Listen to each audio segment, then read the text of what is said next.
ਮਿਲਣ ਦੇ ਲਈ, ਪਰ ਮੈਂ ਤਾਂ ਪਾਗਲ ਆਂ ਤੈਨੂੰ ਮਿਲਣ ਦੇ ਲਈ। ਕੰਮ ਕਰ ਛੱਡ ਆਵਾਂ, ਕੁਝ ਵੀ ਨਾ ਪੀਵਾਂ, ਖਾਵਾਂ ਤੇਰੇ ਲਈ ਲਿਆਂਦਾ ਚਾਕਲੇਟ।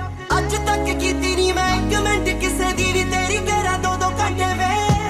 Do you know ਮੈਂ ਸੁੱਤਾ ਨਹੀਂ ਉਸ ਦਿਨ ਦਾ। Do you know ਤੂੰ ਜਿੱਦੇ ਬੋਲੀ ਹਾਏ ਬੱਲੀਏ। Do you know ਜਾਨੀ ਉਂਝ ਸੰਗਦਾ ਨਹੀਂ। Do you know ਨੀ ਤੇਰੇ ਅੱਗੇ ਸ਼ਾਏ ਬੱਲੀਏ। Do you know ਸੀਨੇ ਚੋਂ ਦਿਲ ਬਾਹਰ ਹੋਇਆ। Do you know ਨੀ ਜੱਟ ਦਾ ਸ਼ਿਕਾਰ ਹੋਇਆ।